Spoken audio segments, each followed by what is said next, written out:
आपली पुढची इडियम आहे इझिली परसिव्ड. परत ऐका, इझिली परसिव्ड.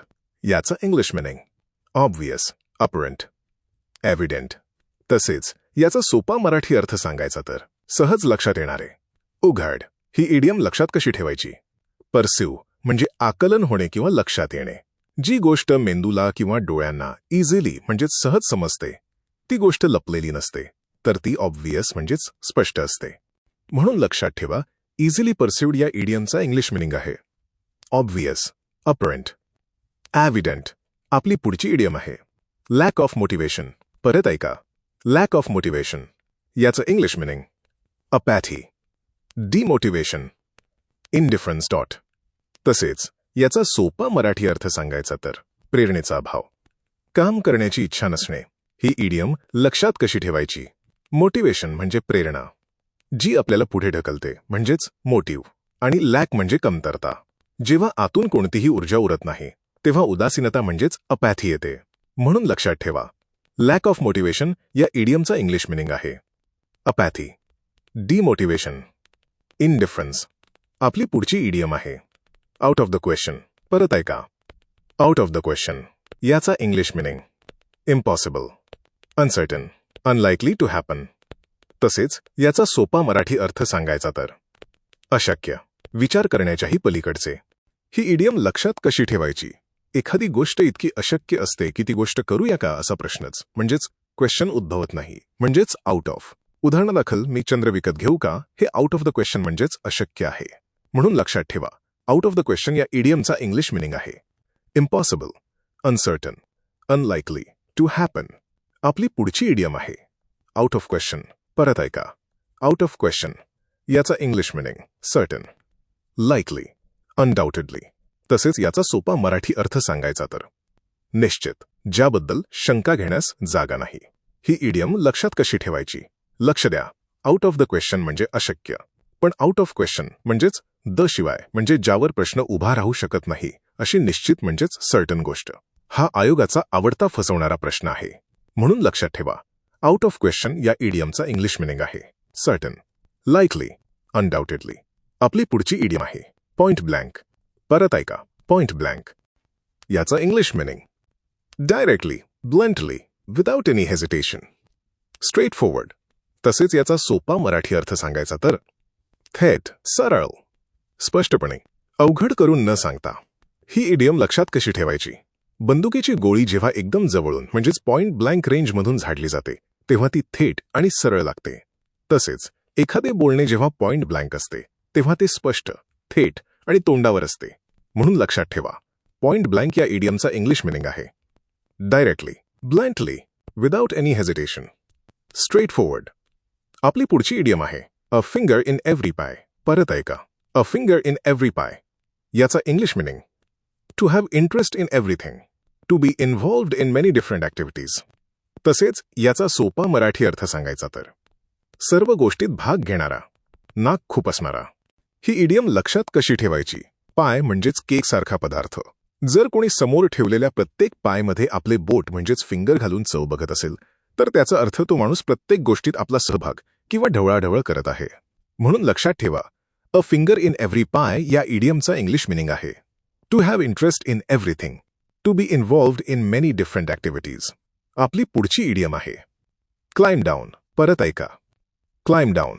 याचा English meaning a retreat from a previous position, admitting you were wrong. तसेच याचा सोपा मराठी अर्थ सांगायचा तर पूर्वी घेतलेल्या भूमिकेतून मागे हटणे, माघार घेणे, चूक मान्य करणे. ही इडियम लक्षात कशी ठेवायची? जेव्हा एखादा माणूस अहंकाराने वरच्या पायरीवर म्हणजेच उच्च भूमिकेवर जाऊन बसतो आणि नंतर त्याला आपली चूक समजते तेव्हा तो स्वतःहून खाली उतरतो म्हणजेच क्लाइम डाऊन करतो, म्हणजेच माघार घेतो. म्हणून लक्षात ठेवा, क्लाइम डाऊन या इडियमचा इंग्लिश मिनिंग आहे a retreat from a previous position, admitting you were wrong. आपली पुढची इडियम आहे टर्न द कॉर्नर. परत ऐका, टर्न द कॉर्नर. याचा English meaning past a critical point, to recover from illness किंवा एनी डिफिकल्टी. तसेच याचा सोपा मराठी अर्थ सांगायचा तर संकटातून बाहेर पडणे, सर्वात कठीण टप्पा पार करणे. ही इडियम लक्षात कशी ठेवायची? रस्त्याच्या वळणावर म्हणजेच कॉर्नरवर सर्वात जास्त अपघात होण्याची शक्यता असते. एकदा का तुम्ही ते वळण सुरक्षितपणे पार केले म्हणजेच टर्न केले की पुढचा रस्ता सोपा असतो म्हणजेच संकटाचा टप्पा पार करणे. म्हणून लक्षात ठेवा, टर्न द कॉर्नर या इडियमचा इंग्लिश मिनिंग आहे past a critical point, to recover from illness किंवा एनी डिफिकल्टी. आपली पुढची इडियम आहे ॲट अ स्टँड स्टील. परत ऐका, ॲट अ स्टँड स्टील याचा English meaning a condition in which all movement किंवा ॲक्टिव्हिटी हॅज स्टॉप्ड. तसेच याचा सोपा मराठी अर्थ सांगायचा तर पूर्ण थांबणे, हालचाल किंवा प्रगती न होणे. ही इडियम लक्षात कशी ठेवायची? स्टँड म्हणजे उभे राहणे आणि स्टील म्हणजे शांत किंवा स्थिर. जेव्हा एखादी गोष्ट किंवा प्रगती एकाच जागी शांत उभी राहते आणि पुढे सरकत नाही तेव्हा ती स्टँड स्टील अवस्थेत असते. म्हणून लक्षात ठेवा, ॲट अ स्टँड स्टील या इडियमचा इंग्लिश मिनिंग आहे a condition in which all movement किंवा ॲक्टिव्हिटी हॅज स्टॉप्ड.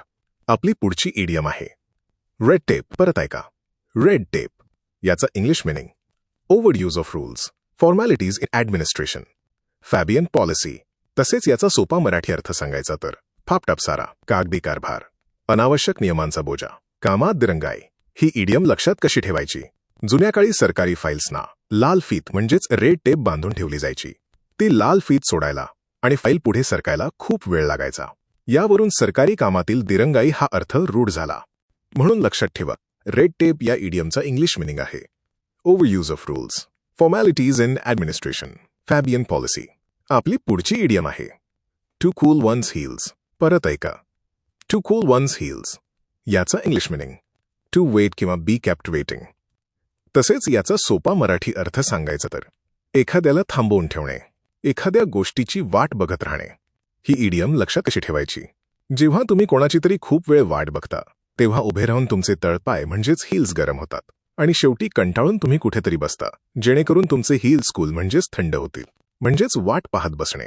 म्हणून लक्षात ठेवा, टू कूल वन्स हील्स या इडियमचा इंग्लिश मिनिंग आहे टू वेट किंवा बी केप्ट वेटिंग. आपली पुढची इडियम आहे अ फूल्स पॅराडाइज. परत ऐका, अ फूल्स पॅराडाइज याचा English meaning to live in illusion, false hope. तसेच याचा सोपा मराठी अर्थ सांगायचा तर खोट्या आशेवर जगणे, भ्रमात राहणे. ही इडियम लक्षात कशी ठेवायची? पॅराडाइज म्हणजे स्वर्ग. जो मूर्ख म्हणजेच फूल माणूस वास्तवाकडे दुर्लक्ष करून स्वतःच्याच खोट्या आणि कल्पनेच्या स्वर्गात जगतो तो भ्रमात असतो. म्हणून लक्षात ठेवा, अ फूल्स पॅराडाइज या इडियमचा इंग्लिश मिनिंग आहे to live in illusion, false hope. आपली पुढची इडियम आहे थ्राइव्ह. परत ऐका, थ्राइव्ह याचा English meaning to grow, develop well, flourish, survive. तसेच याचा सोपा मराठी अर्थ सांगायचा तर भरभराट होणे, वेगाने वाढणे, फ्लोरिश. ही इडियम लक्षात कशी ठेवायची? थ्राइव्ह हा शब्द श्री म्हणजेच 3 सारखा वाटतो. एकाचे 3 होणे, 3चे 9 होणे म्हणजेच प्रगती आणि भरभराट म्हणजेच फ्लोरिश होणे. म्हणून लक्षात ठेवा, थ्राइव्ह या इडियमचा इंग्लिश मिनिंग आहे to grow, develop well, flourish, survive. आपली पुढची इडियम आहे पॅरिश.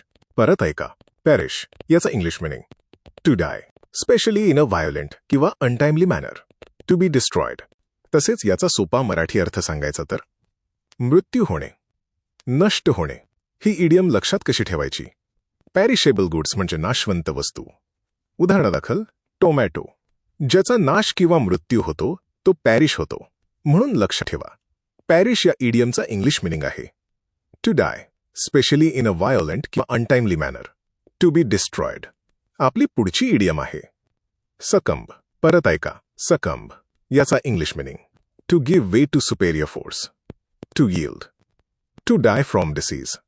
तसेच याचा सोपा मराठी अर्थ सांगायचा तर बळी पडणे, शरण जाणे. ही इडियम लक्षात कशी ठेवायची? सब म्हणजे खाली आणि कंबरे म्हणजे झोपणे किंवा पडणे.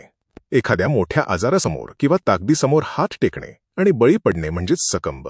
म्हणून लक्षात ठेवा, सकंब या इडियमचा इंग्लिश मिनिंग आहे to give way to superior force, to yield, to die from disease. आपली पुढची इडियम आहे to take moral high ground. परत ऐका, to take moral high ground याचा English meaning to be honest, being on the side of morality and justice. तसेच याचा सोपा मराठी अर्थ सांगायचा तर प्रामाणिक असणे, नैतिकदृष्ट्या उच्च स्थान किंवा श्रेष्ठ भूमिका घेणे. ही इडियम लक्षात कशी ठेवायची? वादाच्या वेळी जो माणूस नीतिमत्तेची म्हणजेच मोरल आणि सत्याची कास धरतो तो आपोआपच इतरांपेक्षा उंचीवर म्हणजेच हाय ग्राउंड जाऊन बसतो.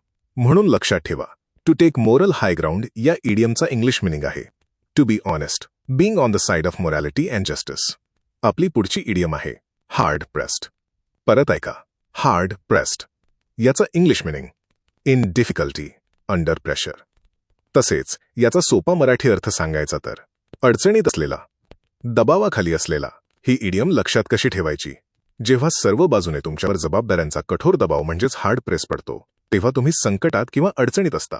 म्हणून लक्षात ठेवा, हार्ड प्रेस्ड या इडियमचा इंग्लिश मिनिंग आहे इन डिफिकल्टी, अंडर प्रेशर. आपली पुढची इडियम आहे हाय लिव्हिंग. परत ऐका, हाय लिव्हिंग. याचा English meaning luxurious way of living, spending a lot on comforts. तसेच याचा सोपा मराठी अर्थ सांगायचा तर ऐश्वर्यपूर्ण जीवनशैली. ही इडियम लक्षात कशी ठेवायची?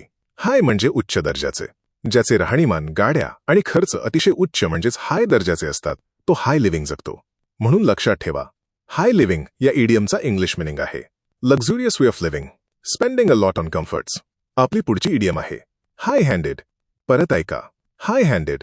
याचा English meaning behaving in a proud, arrogant किंवा सुपेरियर मॅनर, डिक्टेटोरियल बिहेवियर. तसेच याचा सोपा मराठी अर्थ सांगायचा तर गर्विष्ठ, स्वतःला मोठं समजणारा, मनमानी करणारा. ही इडियम लक्षात कशी ठेवायची? जो माणूस स्वतःचा हात नेहमी इतरांच्या डोक्यावर म्हणजेच हाय हँड ठेवू पाहतो, म्हणजेच सर्वांवर आपली हुकुमशाही चालवू पाहतो. म्हणून लक्षात ठेवा, हाय हँडेड या इडियमचा इंग्लिश मिनिंग आहे behaving in a proud, arrogant किंवा सुपेरियर मॅनर, डिक्टेटोरियल बिहेवियर.